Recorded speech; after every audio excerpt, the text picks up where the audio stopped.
All right, ladies and gentlemen, we're back. I apologize. Didn't even realize that was going to be a concern. Normally, no one ever calls me. No, I'm just kidding. I had to make sure that I put my phone on Do Not Disturb because we do not want to miss today's episode. We have Dynesti in the building. For those of you who don't know Dynesti, everyone in Canada, who doesn't know Dynesti? But for my peeps who are not in Canada right now, I'm going to put you guys up on some hotness tonight, okay? Dynesti is a musical artist, also a performance coach, and she's got all the feels, all the vibes, all the energy, and we're going to bring her in very shortly. But before we get started, as I told you guys, we're going to check in, have a checkup from the neck up. We're going to do a little bit of a mental health check-in, but how we're going to do that today, I normally ask you to rate how you're feeling from a scale of 1 to 5 by prompting you with certain questions. However, today's episode is a little different. I want to give you some 5 kind of facts about self-confidence that you can then use to not only debunk self-confidence or the myths around self-confidence, so that you too can understand how easy it is to develop your self-confidence, okay? This is the Sedalia Njai show that you're watching, and this episode is sponsored and brought to you by Tandem Media. This episode is brought to you by Tandem Media. For those of you who don't know Tandem Media, oh my God. Where do I begin? It's a studio space that's available, obviously when we get out of quarantine, okay, but it's a studio space out in Mississauga, but it's so much more than a space. It's founded by Tamika Messam, wonderful, incredible lady, based here, who offers services in strategic planning, in brand development, and in marketing, okay? So the space is so much more than just a studio. She has this incredible studio space that anyone, whatever your needs are, an event or a public or a private event, to photo shoots, to video shoots, her space is readily available. I've done a lot of shoots there myself with her in-house photographer, who is Ash Media Co. He's also pretty amazing. So if you guys want to, of course, all the information you need right there. Here's her handle, Tandem Media, and the website. Okay, you guys check that out. But this episode is brought to you by Tandem Media. Excellent. All right, before we bring on Dynesti, let's go ahead and do our checkup from the neck up, guys. Okay, we're going to go ahead and do our checkup from the neck up. Okay, and we're going to talk a little bit about self-confidence very quickly. I'm going to give you 5 additional facts. I gave you some last week. I'm giving you more this week. Okay, let's jump right into it. Fake it till you make it is harder to follow than it sounds. Some of y'all didn't hear me. Y'all don't go make me take y'all to church. Some of y'all need to hear this. Fake it till you make it is harder than it sounds, okay? It's challenging to maintain confident behavior for straight 8 hours, okay? At work, around your friends, or every day, unless we hold at least partial belief that the man in the mirror is worth it. So all those people that are telling you they're faking it till they're making it, no, there is a level of confidence that they themselves really do have in order for them to be able to do that, to act that way for as long as they do, okay? So you need to know you don't have to fake it till you make it. Ain't nothing fake about it. You got that confidence. You are it. You ain't got to fake nothing. Very good. Next, true confidence follows a model which can be described as ABC, okay? It needs to be based on some actual abilities. We need to believe in these skills. So the A stands for ability, B stands for believing in those skills, talents, or the mojo that you have going on. And confidence is often contingent, that's the third letter, is contingent on various things and may differ in each domain. For example, one can be confident that they're a good worker or a good partner or a good friend or a good parent. Okay, so we have ABC. Ability, believe, contingent. All right, very good. Next, self-esteem is also shaped by our self-perceptions. Okay, so you really want to work. This is why everyone always is talking about loving yourself and working on yourself, because that's where that confidence therein lies. Yes, very good. Okay, there are 4 main things which further affect our levels of self-esteem and self-confidence. Okay, these are called the 4 P's. All right, we have perspiration, which is our attitude toward fear and anxiety. Okay, peers, second P, comparisons to others, how we compare ourselves. Parents, The support we are given by our family is the third P, and performance. How you perform in either your academic life or your career life. Okay, so there are the 4 P's. 1, 2, 3, 4, 5. Okay, the last fact I'm going to give you guys, and then we're going to bring on a special guest. I'm so excited. I can hardly focus. All right. The last point is we shouldn't grant appearances too much power over our confidence. Oh, is that why everyone is so grateful for quarantine all of a sudden? Is that why everyone's starting to understand that when we all out here looking crazy, that it doesn't really matter, that you have to love and judge that person purely for what they have to offer as a person, not because of the way they look all the time? I believe presentation is important, don't get me wrong. That can definitely boost your confidence, especially if you're in that industry. This is not what I'm saying, guys. I'm saying that it doesn't have as much power as we give it. Okay, so there you have it. We've done a little checkup from the neck up. Okay, so I hope that you guys are doing well and you're having an excellent week. I am having an excellent week. Again, you're watching the Sedalia Njai Show. I am your host, Sedalia Njai, brought to you tonight's episode by Tandem Media. And I am going to bring in our guest. Without further ado, can I get some claps for those of you who are in here? I'm really excited to have Dynesti on. What an incredible performer. What an incredible artist. And we have the pleasure of having her on tonight. We're going.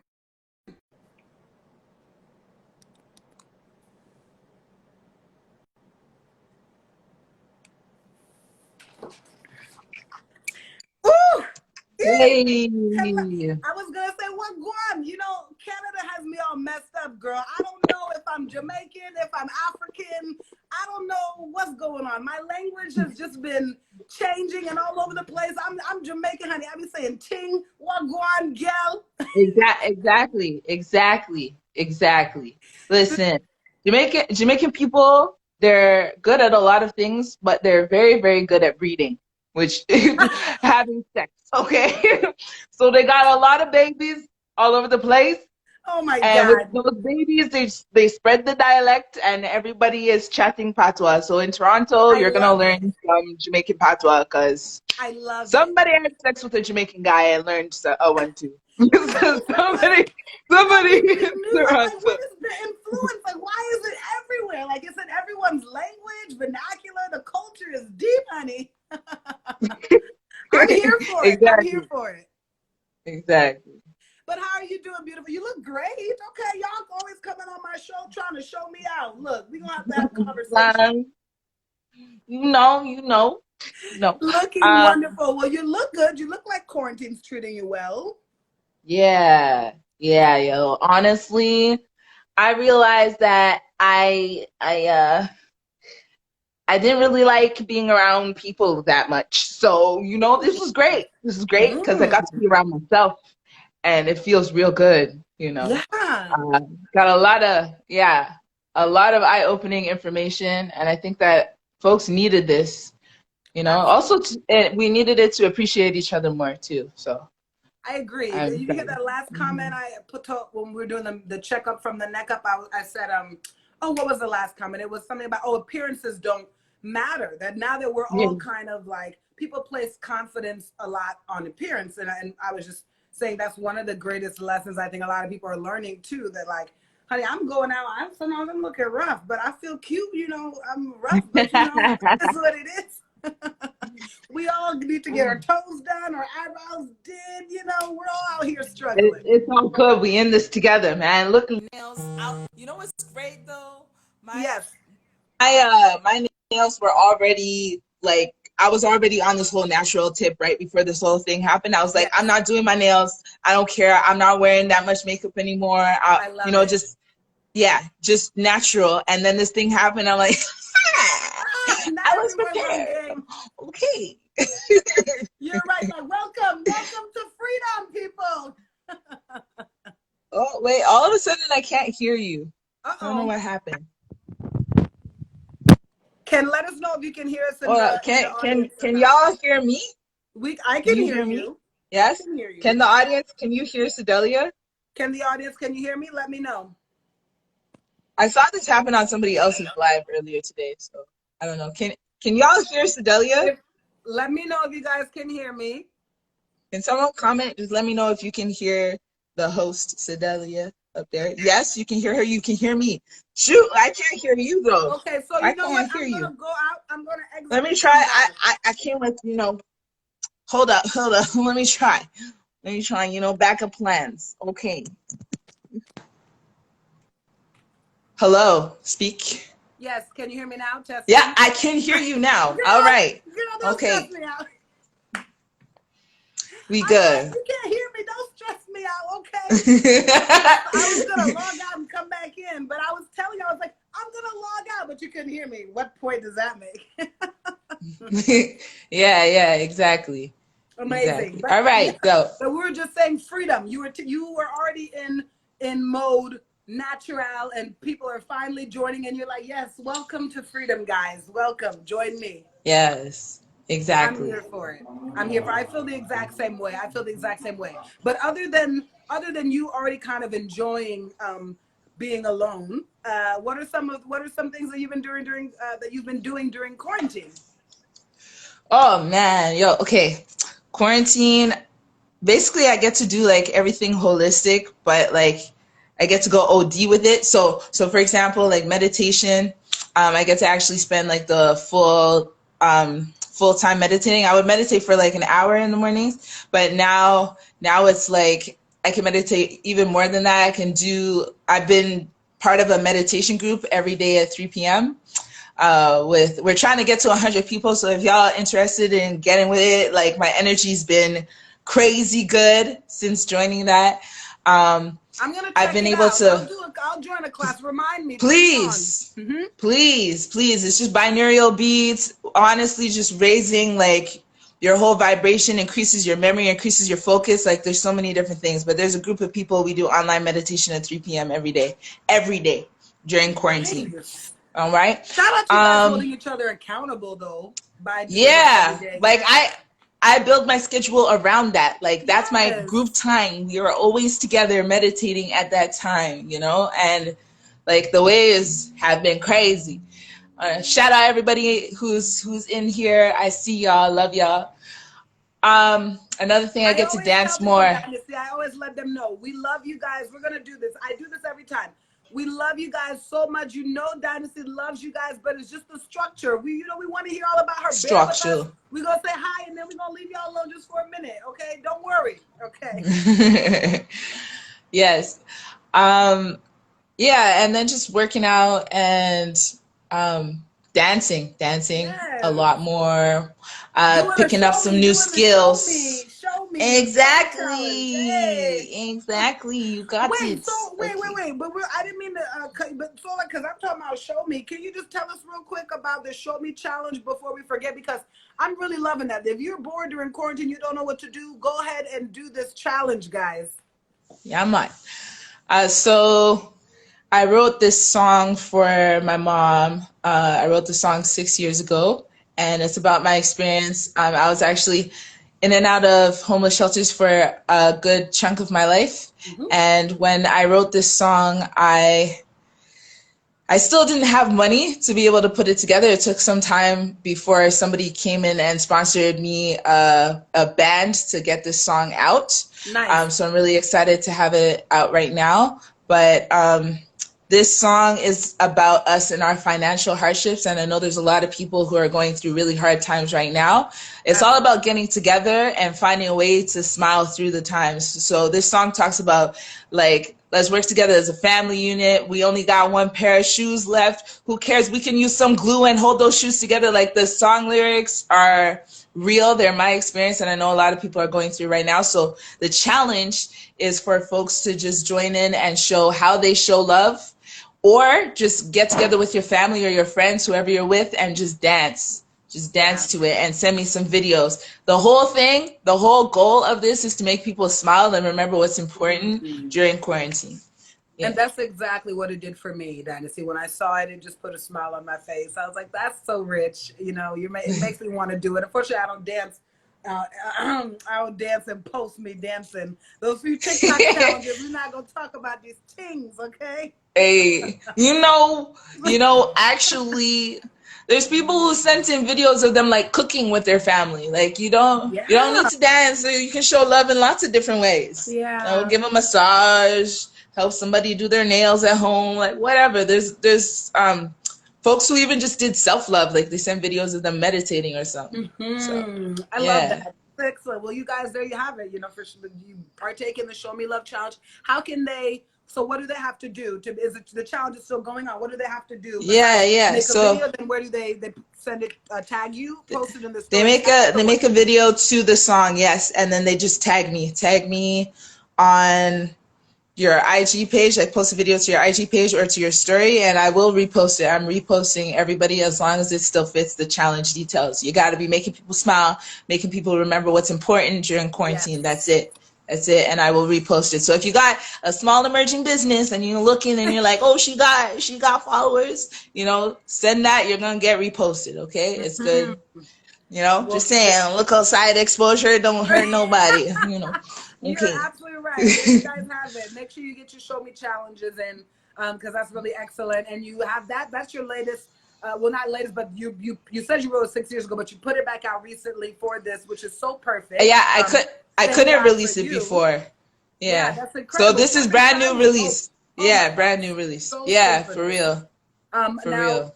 Those of you who don't know, also, your latest single is "Real in the Field." You have that out now, and you have actually. A video. Yeah, the latest single is "Show Me What You're Made Of," but "Real in the Field" was dropped right before quarantine. So right, yes, they're both together. Yeah. Exactly. So you have those two singles out, guys. The "Real in the Field" song, I'm sure that's, again, a lot of people know. I saw the visuals for that song, so I just want us to start talking about that a little bit, because I played at the beginning of the show and I was re-listening to lyrics. I was like, yeah, I guess it's real out here, man. It's real. Really real in the field. So I think everyone's kind of dying to know, how did the concept for this song come about? So "Real in the Field." Oh man. Okay, so I actually got a gig. I got a gig performing for a fundraiser for an organization that helped me out a lot when I was younger. Like, okay. I mean, I would not be the artist, the person, the businesswoman that I am without this organization. So they invited me to do a gig, and the gig was for a whole audience of just white people. It was basically there. You know, there's a couple like look a 1-2 person of color in the space, but it was a lot of artists, you know, like pinky up type artists, okay, you know, and they were just artists and designers. Yes, artists and designers, you know, who had money, and they, yeah, you know, they had money, and I was like the entertainment representing the organization and the artists that they help, right? So I did the performance, and afterwards there was like a bunch of people who just pulled me in, and they're like, hey, I know when you performed, you just had like this richness, this soul, you know, to your performance. It just made me think, like, when you said that you were homeless, you were talking about your experience being homeless in the song, right? Like stupid questions like that, like you're repeating yourself, like, and they're like, so can you tell me more about what it was like to be homeless? You know, like very just like, I'm like, fam, you have to chill. Exactly. Yeah, and I was just like, fam, the lyrics said enough. You know, it talked about my mindset. It talked about, you know, the multiple times where I thought about selling my pums, you know, spreading my legs to try and make a living. Okay, the lyrics said everything. Why you want details? How you want me to measure how far my legs would have spread if I had done that? You know, like, what do you want? So I just it really frustrated me. And when I was leaving that space, the song just came to me, like the lyrics, like, you don't have to deal with what I got going on at all. It just came to me. Went to the studio. Exactly. I went to the studio. I was there with Gibbs and Block Uno, and they're two amazing producers. And I sang them the hook, and they were just like, "Ooh," you know. They found a quick sample, and we just put it together, and it was amazing. Yeah, it was just, we knew immediately that it was going to be a big song. So absolutely, and it definitely is, yeah. and the visuals were so appropriate.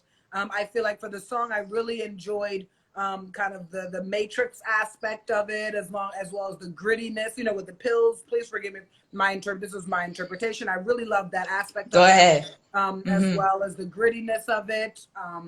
And it's true, like you know, you sing, you rap, but that it's true, like the way your voice, it did definitely give me like Erykah Badu vibes. I think I told you that. Yeah. Um, She was an but influence for sure in my yeah, life. definitely amazing. Mm-hmm. But you know, again, I was dying to know, like, you know, how did the that video come together? And then you told me you self-directed. I was like, oh honey, this woman, excuse me, visionary's got it going on. So you have to tell us a little bit about why you chose the direction that you did choose for this video. Because you could have Well, done so much. You could have done so much yeah. with it, you know. You could have been right on the nose. You could have been a little less, you know, you really had really interesting elements pieced together, and it was an artistic compilation. I appreciated that. Thank you. Thank you. So for the music video, I actually, I collaborated with Street Voices Toronto, and Street Voices, they're basically putting together like a whole database for homeless and at-risk youth, where if you ever need to access shelters or access any resources or anything, you could just go to them and they could lead you to wherever you need to go. So if you're trying to, you know, access more funding, or you just need help getting a bed for the night or something like that, you can hit them up and they'll connect you to somebody. So that's what they're working on right now. But the person who started that, his name's Joel Zola. Me and Joel and a couple of other people who were in that music video actually started off our careers being struggling artists in the homeless shelter together, right? Wow. So yeah, so like one of the people, he's like huge. He works with OVO. He does a whole bunch of amazing things right now, and he was in the video as well. And we were all just like, yo, all the stuff that we've been able to do, knowing where we came from, this is insane. Like, this is beautiful, right? So we came together and we just wanted to show like what it's actually like in the system. When you are in the shelter system, they kind of give you your options for where you're supposed to go in life. You know, like here you can learn a trade, you can go to school, or you can get a job at this level of income, and then that's it. You know, there were these few little options, and then anything else that you wanted to do outside of that, they're like, ha, be realistic, you know? And they feed you like, yeah, specific things. And even when they give you food, right, there's very limited options for food, and food has a lot to do with like your mental health and, you know, just the way that you feel, right? So when you have limited options for food, where you're not eating stuff that's healthy for you, that can allow you to think clearly and to operate through life peacefully, you know, because certain foods, when you're eating a lot of sugar, for example, you ain't got the energy to be taking care of kids or waking up. Exactly, yeah. Right? So in that system too, you're also fed specific food, right, that keeps you operating at like your lowest form of ability, you know? So there's a lot of things that you're not able to access, but that's not just folks in homeless systems.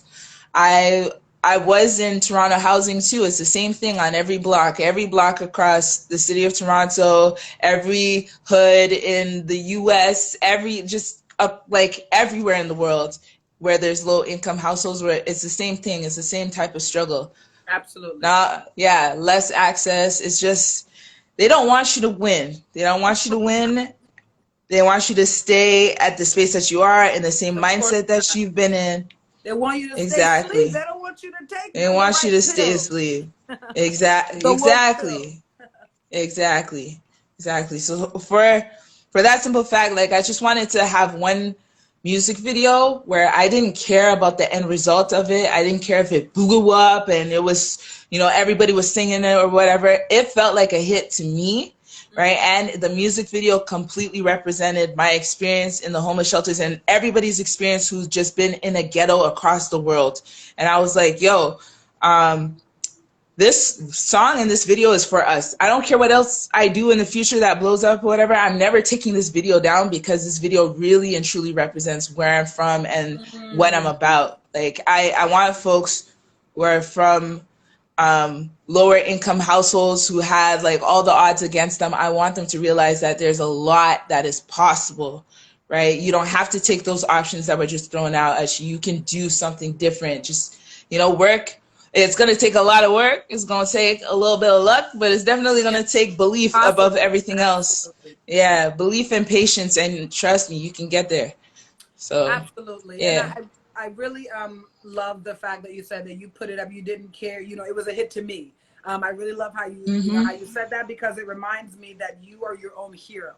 And that's something that I really admire about you. And I think a lot of people can learn from that, especially coming from your background, you know, growing, kind of living predominantly in and out of homeless shelters.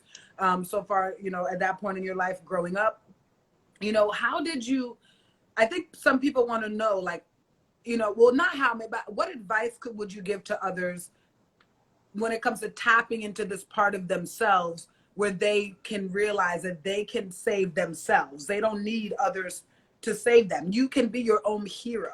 How would you advise, what's the first step someone can do towards realizing that about themselves? First thing I would say is just, I know you have been through a lot that you weren't in control of. Okay, we don't get to choose the color of our skin or our parents or any, you know, there's a lot of factors that were not your choice, but you do have the power to choose what you do with those things. Absolutely. Right? And there's always a way to get to the next like level in your life, like whatever the next level is to you. If it's the next level of your career, or it's the next level of your health, or the next level of just your mindset, whatever it is, right? There's always a way to get to the next level. You gotta sit with yourself a lot, explore your past, explore your own personal beliefs, your mindset, and think about where that stuff came from. Like your childhood, you know, a lot of this stuff stems from your childhood. A lot of our very limited beliefs came from our parents who had very limited beliefs. And a lot of that goes back to slavery, or it goes back to, you know, some type of wars where they had a scarcity mindset, and we're constantly being fed these messages from our parents. So no matter what options are in front of us, we can't see them because we're still so blinded by our past. But if you sit with yourself and you're able to like look at your life and just accept facts instead of accepting the story as that being like the end all be all. If you just look at the facts and you're like, yo, okay, so I'm this race, this is going on with my people, I have this much money, I have this many resources, I'm good at these things, I'm not so good at these things. Like, look at the facts, look at all the facts in your life, and then just go, yo, all right, so here's what I'm working with. Now, how can I take this and use this to get me to the next level? You know, to the next space. Like, what can I do to get there? Exactly. Like, accept where you're at. Don't compare yourself to other people. You have no idea what they did to get that. Right? You got no idea what they did to get there. Sometimes you don't know what they went through. Okay? Right? But when you just look at the facts, like just like separate yourself, separate yourself from your story. So people are so obsessed with like just clinging onto their story, like, oh, I'm a victim. My mom wasn't there for me. My family wasn't there for me. I didn't have enough money. I can't do anything. It's like, yo, bro, stop letting that be your story, fam. You write your story. Don't let the world, your circumstances write your story for you. Look at the facts that you have going for you right now and figure out, like, start learning how to play chess. Like, yo, okay, all right, so I ain't got no money, My parents wasn't there for me. My mindset's all messed up. I got anger issues. I got this. I got whatever. I'm going to just sit down with myself. Okay, I accept it. I forgive myself. Here's where I want to be. What can I do now to help myself, mold myself to get to that place? One of the main things I say, read, bro. Read. Sorry, man, if you ain't reading. Sometimes I just I might not even be into, because I wake up one day, I'm like, you know how I realize when you be like part of like being a good conversationalist, I realized, I was like, oh, like where did I know that from or get that information from? You start to slowly know about everything and you can hold a conversation with anyone. Exactly. There's a lot of knowledge, a lot of wisdom that is in books, and most of the folks who are like making some serious bread right now are really just reiterating information that they've read in a few different books, to be honest. So it's like you can get it. Yeah, you can get it from them somewhere. Absolutely. Exactly. Or or just go to the source. Very well said. Right? Very well said. That's really great advice. Thank you for that, Dynesti. You heard it straight from Dynesti. What she pulled herself by her bootstraps, as they say. Self-made woman. Of course, we have people who help us along the way, but those are angels, of course, and they're there to kind of push us and encourage us, but they can't do it for you. They cannot. So we commend you on that, and thank you for that advice. Really great advice, guys. Evaluate according to Dynesti. Lay things out, evaluate what you got, what you don't got. Okay, then make something happen and take it one step at a time and accept your circumstance. That's a big one. I love that one because that's really relatable for me too. Accept where you are in your life, and that's where you can start growing from there. Exactly. But just please, don't let yourself become a victim. That's like the worst place that you can be, like, my people, I can't do this, I'm stuck, no matter what I do, I fail. Like, those are all stories. Look at the facts. Look at the facts around you.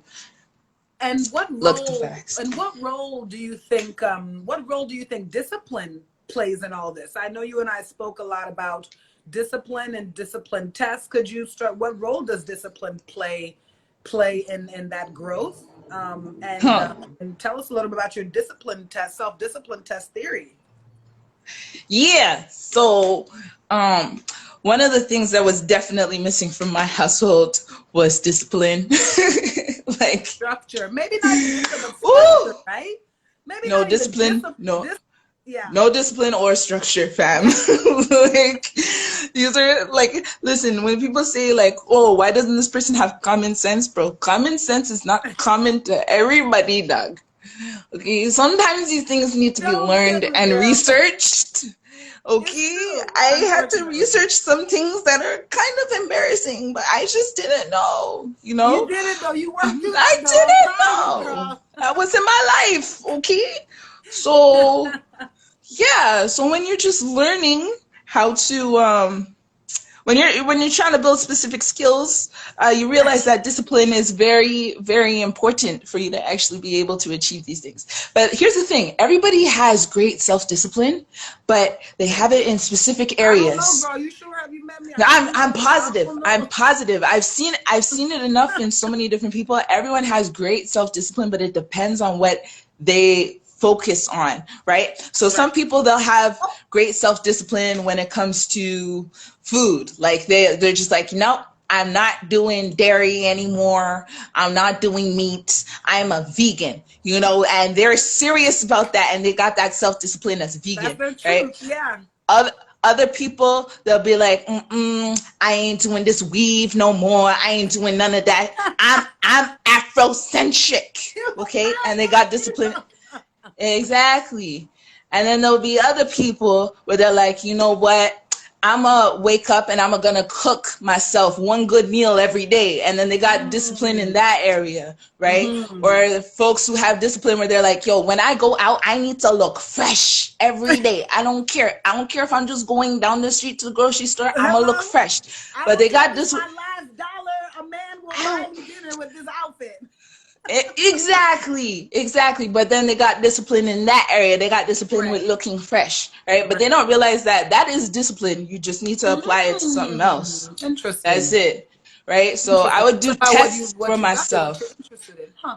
Yeah, exactly. So if you can do it in one area, just notice, like, that's why I say, like, you have to spend a lot of time with yourself. That's why quarantine is such a huge blessing to people, right? Like, think about your life and just realize, like, what are some things that I've been, like, really good with? Like no matter what, I get this done, or I think this way, or I never let anybody, like, push, like, I never let anybody take me off of this specific path or this specific trait, character trait or something like that I have. Yes. And then realize that that is discipline, and tell yourself, yo, I have self-discipline. Look, I have an example in my life of me having self-discipline. Now, how can I get that in this specific area where I need it, right? Mm-hmm. So for me, I would do tests. Yeah. I did tests, right? So for example, I stopped meat, for a certain amount of time. I'd be like, yo, I'm not going to eat meat for 6 months or whatever. And then I let the 6 months pass, figure out all these different recipes and whatnot, so that I could learn how to, like, there's nothing like just throwing yourself into a situation. Like, a lot of people, they'll, like, research, trying to get all the I's dotted and the T's crossed. Just do it, like Nike, Brian.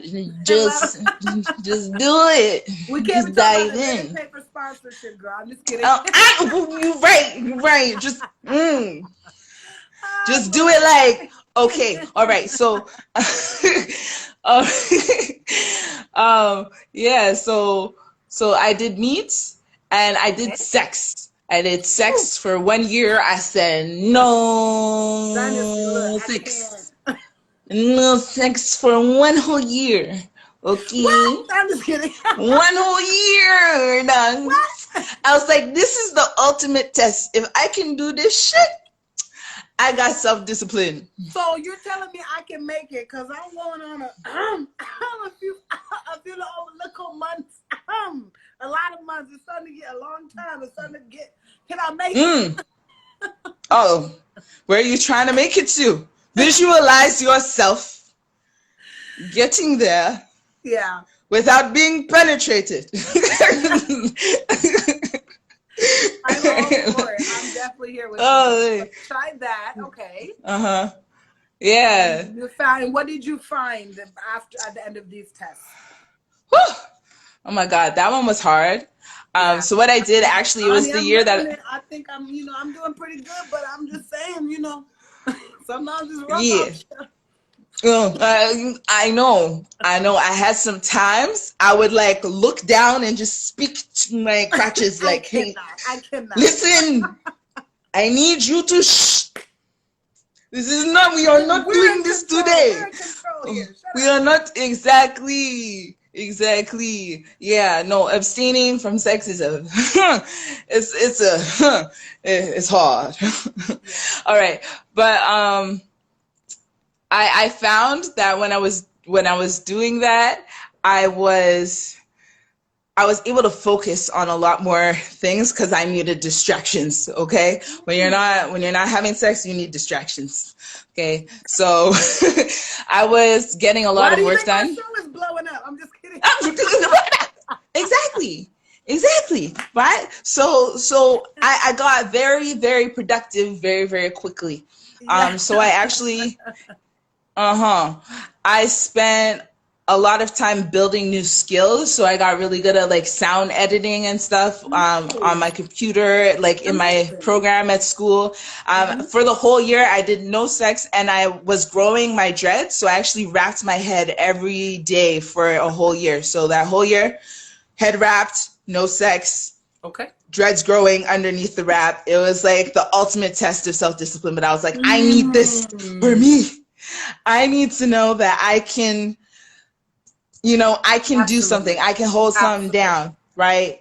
And I would, obviously, like, there were a few times where I really I was borderline there. I was borderline. Yeah, be like that. Yeah, exactly. But I always stopped it. I always pulled back. I always made sure that I was able to pull through to the end, because when I did that test specifically, I realized I was choosing myself. I was like, that's it. I'm not I'm not bending for anybody. I need to figure things out for myself, and I need to show me what I'm made of. Basically, Song plug. And would you, and would you agree that like that no one, you can't like tell someone go do that, because like it has to come from a place like, I didn't want to just do it because I was like, oh well, you know, I just want to do it because like because I feel like that's a part of the discipline. When you are really truly motivated by something, when you really finally want something or ready for something, there's nothing that can stop you from it. That's something that I found. I don't know if you agree that journey has to be very specific to the person and what they're trying to achieve. It's not something that necessarily works for everyone. Yeah, exactly. I agree with that 100%. Because you have to have a very strong why. And I hate, like, everybody says this, like when you join a new program or, you know, any affiliate marketing space or whatever, they always say, yeah, know your why. Know why you want to do this. Make sure it's so strong that you have a burning desire to get things done. But fam, like, even in the women's mentorship program that I've been leading, we actually had, like on Monday, we were speaking with like sex workers and just how that industry is as a woman. And there were so many parallels, between like how it is to work as a woman in the industry versus like a sex worker. You still have to prepare the same way, deal with men similar ways. Like, yeah, there was a lot, but they also said the same thing. Like when they're going into sex work, they have to have a strong why as to why they're doing it, or that industry will deplete them. It will ruin them, right? So they have to be like, yo, I am getting in this so I can get this much money and get out. I am getting in this so that I can support my family. I'm getting in this so that I can have more self-confidence, or I can prove to myself that I am worthy of, or that I'm able to do so many different things, or I'm worthy of whatever blessings I want in my life. Like, you have to have a really, really good reason. I suppose I shouldn't be surprised, because you see a lot of let's say women in that field that end up like being incredibly motivated hustlers and grinding kind of like the average person. And they're disciplined. People kind of think that they're out here moving mad, but a lot of times they're like very disciplined, you know, and strict and selective about what's happening. Yeah. Interesting. Yeah, they're decisive, they're quick-witted, they have to be like on the ball. They have to know personality traits. They pay attention to folks and can tell who's who and what they do. They can tell so much about people. A lot of them are really, really good with like saving their money and actually like stacking and multiplying and investing in certain places, whatever. As long as they have the right girls around them who are all thinking the same way, they can get a lot done, actually. Actually, I never put down my sisters in the sex industry. If you do that, I never had the guts. I wanted to, but I just never had the guts. But if you happen to do it, I'm just here like, yo, that's your product, fam. Y'all want to say what you want to say, but that's their product. If you got good product, go ahead, girl. Go ahead. Understandable. Go ahead. It's purely business, but understandable. Purely business. But I really want you to tell us a little bit more about the correlation that you found, because you mentioned it briefly, between celibacy and creative energy. Yeah. Yeah, girl, that's deep right there. I don't know they ready for those gems though, girl. I don't know. I'm saying because that's exactly how I feel since this happens. Creative juices, forgive the term. Been flowing, you know, but since it happened, so talk to us about that, because that's deep. All right, so when it comes to the chakras, which are really just energy centers in your body, I don't care what your religious background is, or spiritual background, or no spiritual background, or whatever it is, the whole point of chakras is it's an energy center in your body, right? So your sacral chakra, which is like right below your belly button, right? That is connected to your sexuality and your creativity. It's the same chakra. Like, think about it, like creation is creation. Okay? Creation is creation, point blank, period. So the same way that two folks come together can create a baby, two energies can come together and create anything. So you can create, right? By bringing your energy together, right? So when you're not having sex and you're not wasting that energy, you're not out here just like just trying to get, just being mad wild, you know. You have a lot of energy in that specific area that you can use and channel to get other things done, to create other things for your life, right? I don't know how far we can get, but you better get deeper. the whole Show for those of you who are tuning in. Thank you. I'm here with Dynesti. It's about to get real, but this is what it's all about. We are here to know Dynesti, the artist and the person. So please share those gems with us. Yeah. All right. So if you ready. When you ain't never been shy, girl. Don't be acting crazy. Oh, okay. All right. So, so your sacral chakra is your sexual energy, it's creative energy. To be honest, it goes as simple as this. Like, when you want something, you can just focus on your breathing, right? Focus on your breathing and focus on what it is that you want. Try and use like all of your senses to imagine yourself in a specific area or doing something that you've always wanted to do.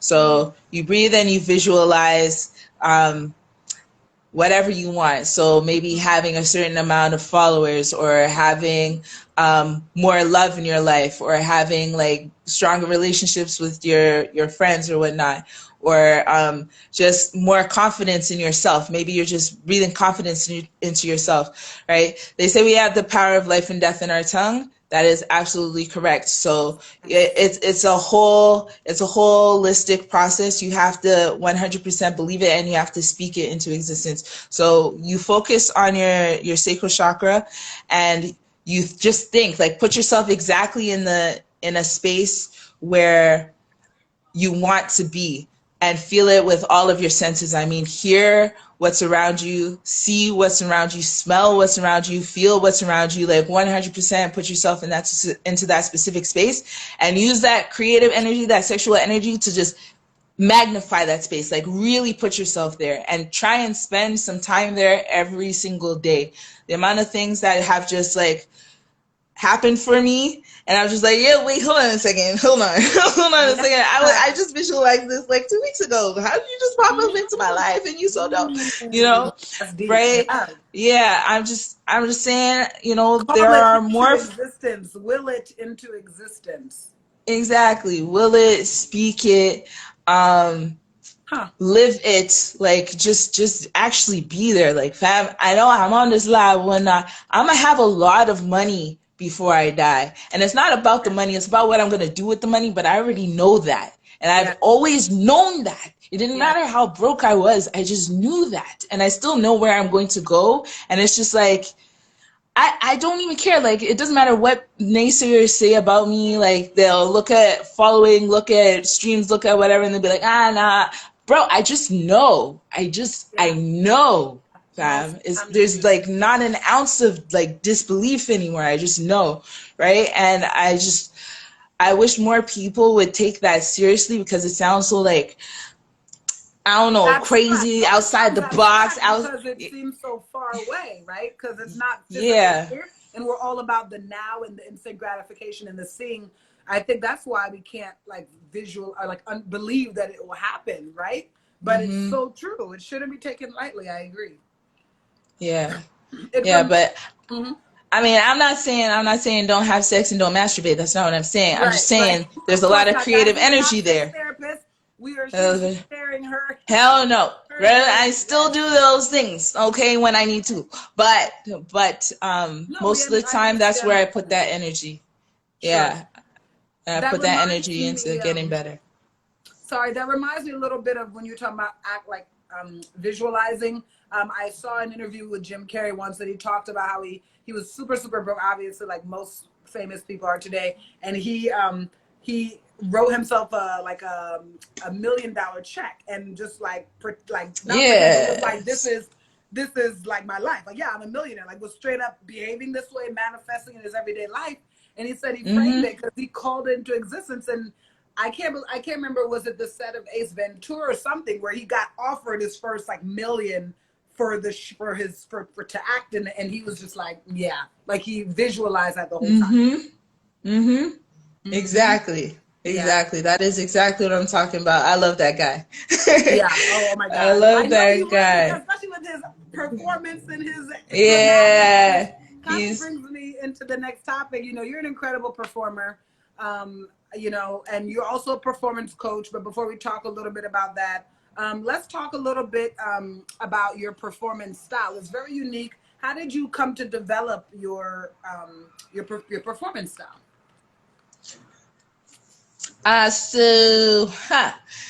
Well, I've been knowing I wanted to do music since I was 8 years old. Right. So I've been on pursuit to get that done since that age. Right. It's so funny when people ask me like, "Oh, how long have you been in music?" Or when did you start taking it seriously? Though I'm like 8.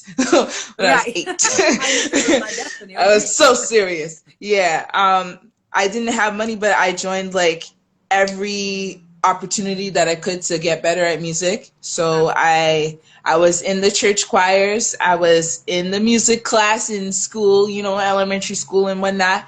And then in high school, I did musical theater, right? Like I auditioned for a school, actually, Etobicoke School of the Arts, and I did musical theater there for 2 years. And then I was very tired of getting stereotypical Black roles, so I left that school and went to a school that was nearby where I was living. So Weston and Jane, well, Lawrence and Jane is where the school was at, but yeah, West End, baby, right out here. But yeah, I just like when I switched from that predominantly white art school to this very multicultural school off of Jane Strip, which is known as like a hood, like where, anyways, whatever. Jane Strip is dope. I love it so much. But anyways, yeah, so I went from technically a good school to a bad school, and in the bad school, ain't nothing bad happened to me except that I got to explore my artistry even more, and I got into spoken word poetry. So I actually got into it by accident. Yeah. Shout out to the poets in here. Yes. Yeah, man. But you, Sedalia, you know, bad girl poet, I see you. I'm not biased. What are you talking about? No, Sedalia, you're dope.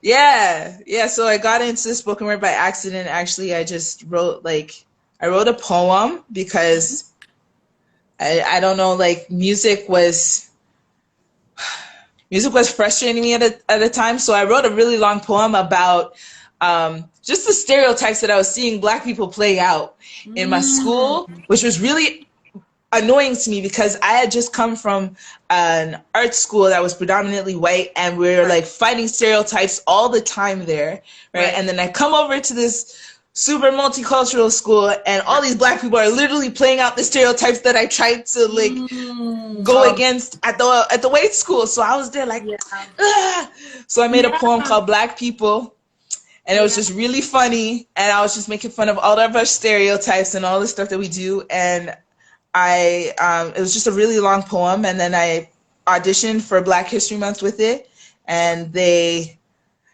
heard the poem and they're like, "Yo, that's some dope spoken word." And I was like, "Yo, what's spoken word? What is that?" Yeah. So then a teacher actually gave me like a whole DVD of Def Jam poetry for me to borrow, and I was like watching everything. I was like, "Oh my God, this is an art form." Amazing. Yo, I was like blown away. I was like, "Yo, bro, this is like." It's like they're doing poems, but then they're acting. It's like a monologue. I'm like, this is sick. This is sick. I'm like, I can act out the poem that I just wrote instead of just reading it. That's wicked, right? So I memorized it. I, made a little acting thing or whatever, and then added a little drama, and then I performed it for Black History Month, and I got a standing ovation from 500 people, 2 assemblies in a row, and I was like, oh my God. Oh my God, I have something. Yes, you do, honey. Yeah. So from there, like it led to a lot of other things because I couldn't even rap. I was too afraid. Like even that poem, technically it was a rap that I just read because I was like, I'm not a rapper. Like Right. I can't rap. What? But And you yeah, never thought, right? All the things we say in our yeah, minds, right? exactly. I didn't even try it, but I was just like, I cannot. I'm Yeah. not. And when I was think it? back So, some. I'm sorry. Go ahead. Hmm. I was just saying, like, I think back sometimes it was like I was 17 when I was doing that, when I was getting standing ovations for spoken word, and I thought I couldn't rap, and that was the only reason why I was doing spoken word. What if I had actually just started rapping at that age? I didn't start rapping till like 6 years later, bro. That's like, That's wild. Yeah. yeah, I haven't been But rapping for it's that okay. long at Better late all. than never. We're grateful for you for finally tapping into that awesomeness that we've For been real. what we getting today, right? Facts. For real. That's For real. For incredible. real.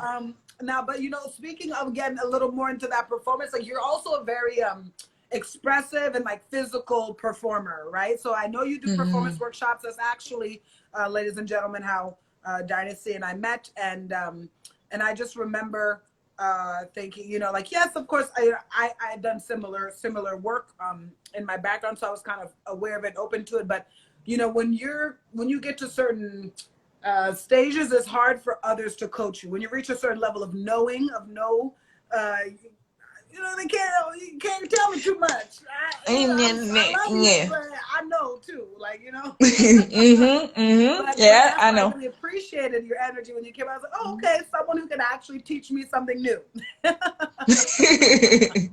So I really Yeah. love that. And everyone, excuse me, I'm sure is like kind of curious, like what are two things maybe that you feel like a performer must do before performing? Like two things you must do. Uh, two things. One thing,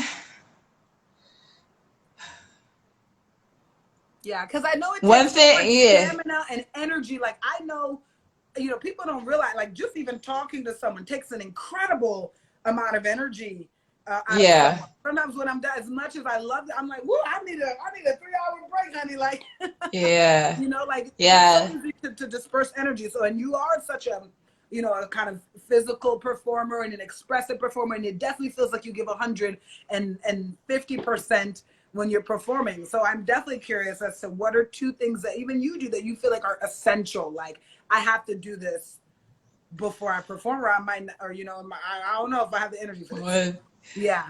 I'd say the most important thing is you have to realize that you're not just a performer, you're an energy worker. Yeah. Right. Yeah, Ah. you are an energy worker. It's not just you stepping up onto a stage and like releasing your energy and your talent to an audience and just walking away. You Right. are using that audience's energy to help them uplift or heal or change the mood of themselves. Right? Yeah, you are transforming the room with their energy. Yes. Right? Yeah, so that's the thing. A lot of entertainers talk to me about what you I'm just so said. sorry to cut you off, love. I know I'm just got a notification. We have 1 minute, so I'm Okay, you going want to to get hop off someone and to hop bring back us on? back in. There you go. We'll get you out before it cuts us off again, ladies and gentlemen. Please join us right back. This is the Sedelia Enjoy Show. This episode Yeah, brought to you by yeah. Tandem Media, and we We'll are be here with right our back. special guest tonight, Dynesti. We'll be right back.